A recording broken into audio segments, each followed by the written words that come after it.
Ok, me prometen que no se van a asustar, ¿cierto? Ok, 1, 2, 3.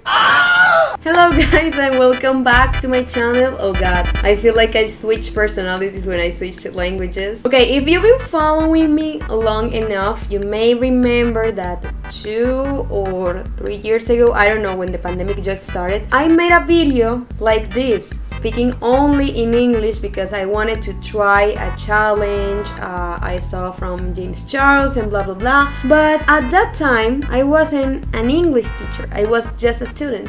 Now I graduated and I teach students. So this video works for two purposes. The first one, to kind of like see a follow-up about my story learning English, to see if I've improved or not. And this could work for my boss to finally get a reason to fire me.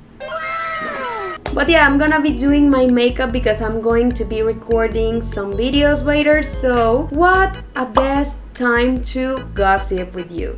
We are going to get personal in this video, like giving you an honest update about my life.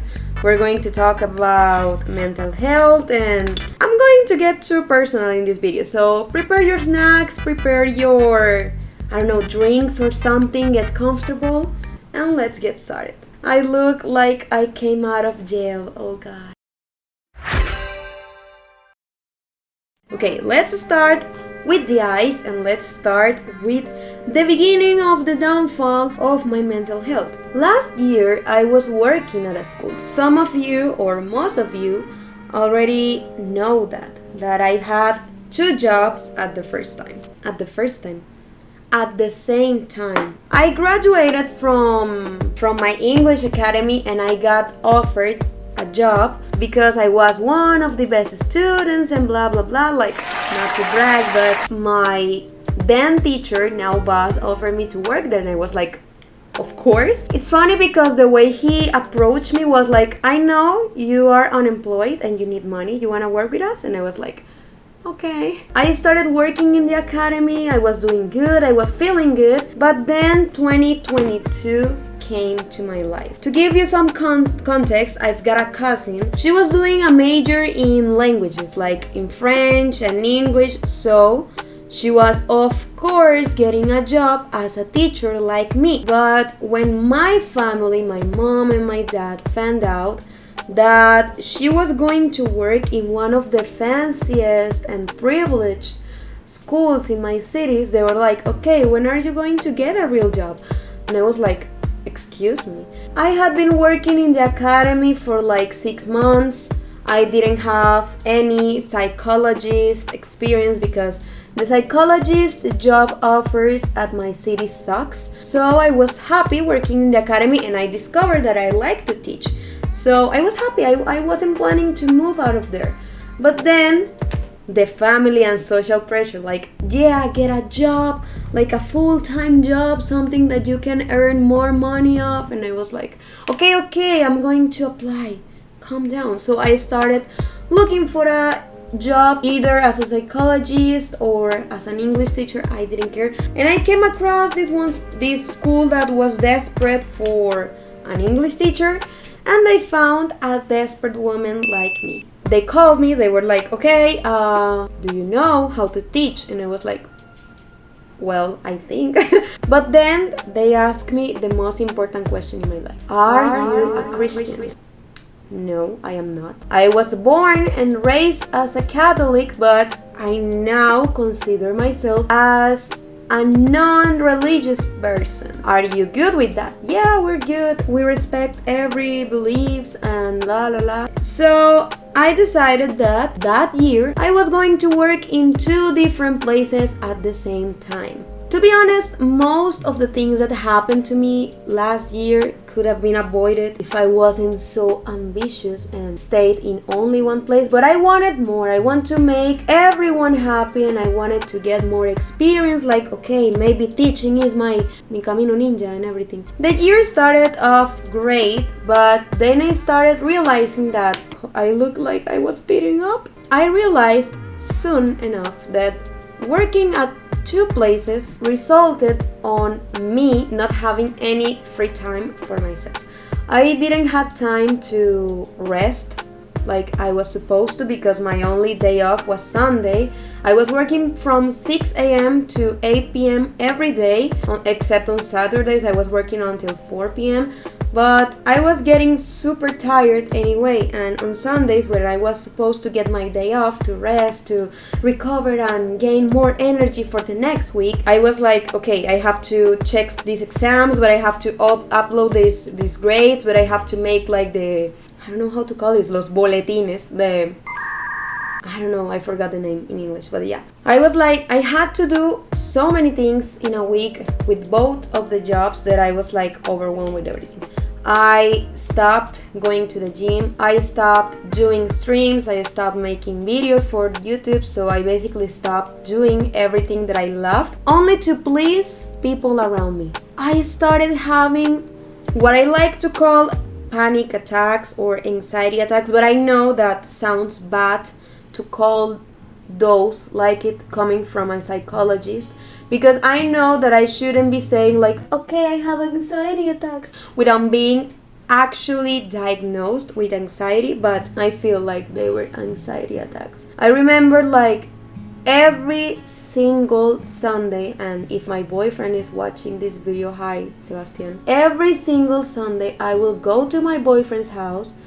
I will be like good most of the time, but then I remember I had to go home and start my week all over again, and I started crying, but ugly crying, like seriously crying, like I was going to get murdered or something. I remember being out of breath most of the time, not because I was like tired, but because I was feeling like I couldn't breathe, because I felt so pressured. Most of the time it happened when I had to deliver some work, deliver the report cards, everything that was work related, whether I find it easy or not. I was feeling like that, out of breath, like nervous, like I don't want to be here, I want this to be over.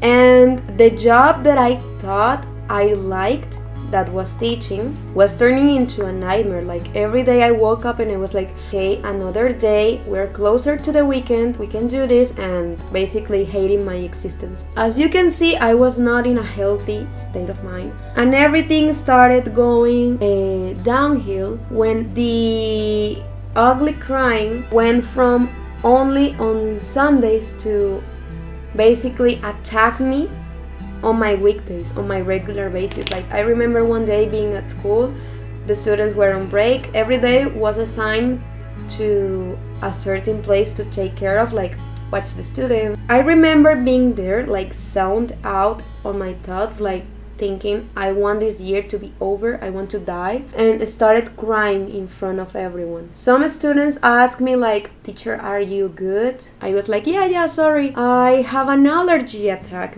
And I ran into the bathroom, I put myself together, and I came out when I felt like I could. There was my boss waiting for me to come out. They didn't ask how was I feeling, like if I was okay. They were like, why aren't you in your assigned place? And I was like, sorry, I was feeling bad. I don't care, go there. The students are gonna hurt themselves. And I was like, they're not kindergartens. And why was I crying? Not only because I felt like I was getting on an unhealthy position, on an unhealthy habit of working in a place I didn't like, because I know that that's the case for most people that have to pay checks and support children. So I'm not complaining about that. Okay, I'm complaining. I wanted to have time for myself, but that's not the only thing I was complaining. I told you it was a religious school, right? They knew that I wasn't religious, but they were always forcing their beliefs into me. Like, okay, you are not religious, you are not Christian, but you should be. So I was forced to go to cult with them, to pray like them, and to enforce their beliefs into the students. Like I was the priest, and I had to make them believe or make them have more faith in God when I don't have that faith in their God.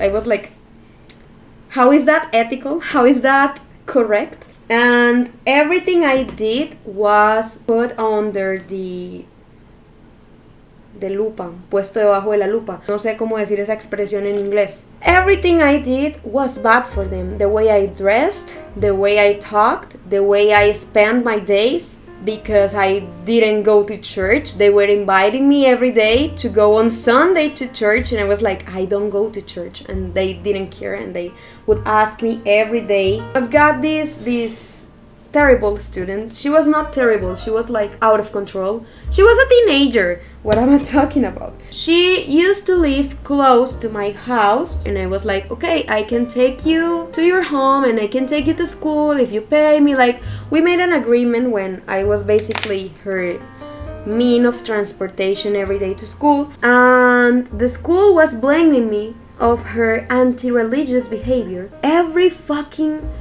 thing that she did, they were blaming me for that. Like, okay, she behaved inappropriately at school or at church, is your fault. Like, not directly, but they were suggesting that it was my fault. But the bomb really exploded when the school started suggesting that I had a closer relationship that I should have with my students. I discovered one group of my students liked Minecraft, and I was like, I like Minecraft too. So on breaks, they would come to my assigned place and talk like, teacher, have you played this Minecraft mode? And I was like, no, tell me about it.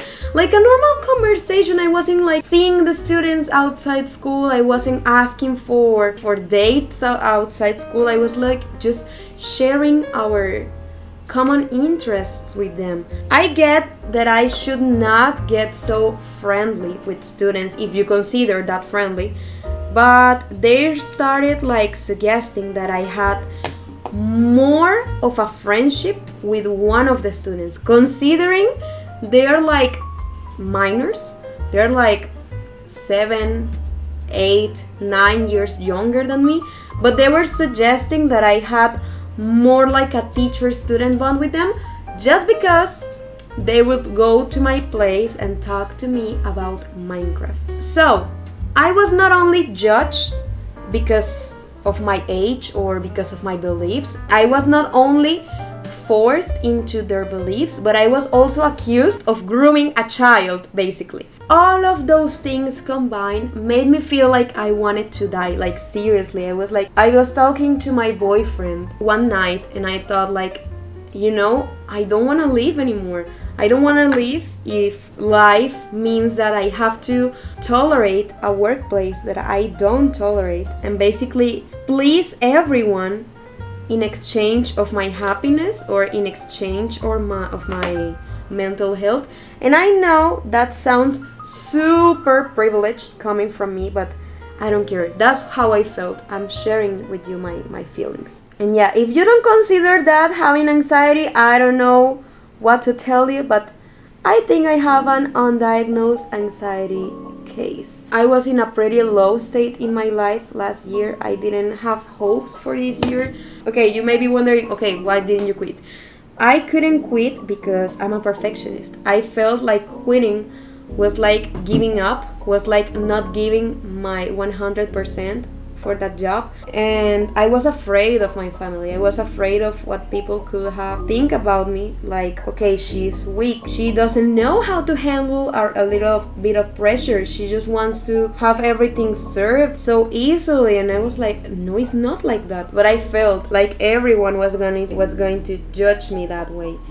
Mostly my parents. So after months of feeling like I was worthless, I couldn't get any better, like I wanted to die and everything, my boyfriend told me, okay, I had enough. You have to make a decision. Choose between one of those jobs, and you have to choose whatever makes you happy. Now it sounds easy to say, like, my hand is white. It sounds easy to do, like, okay, just quit. It doesn't feel like that much.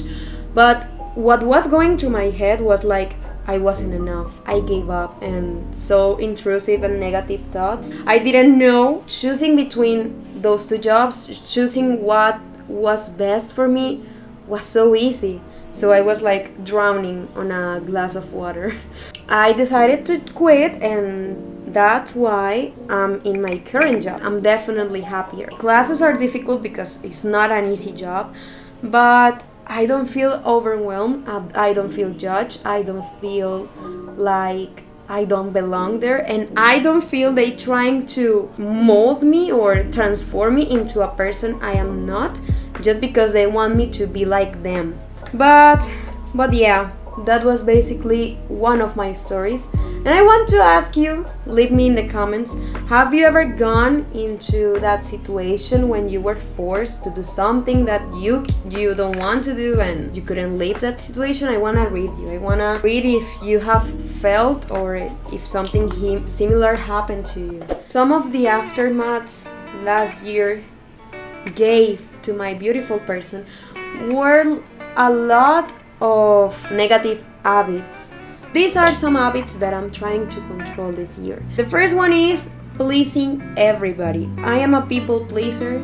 I've started saying to myself, don't give a fuck when it comes to people opinions about certain topics. Okay, I gotta be quiet, this is difficult.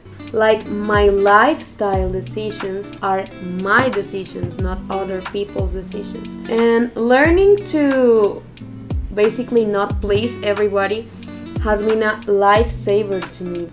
I am also learning how to be disciplined and constant with my habits again. For example, I'm trying to upload weekly videos into this channel. You may think it's easy, but if you work full-time like me, that I am basically working from 8 to 8 every day. Sometimes I get off earlier, but it's basically the same every day. I gotta be very organized and disciplined with my habits, and that's something I'm working to be again.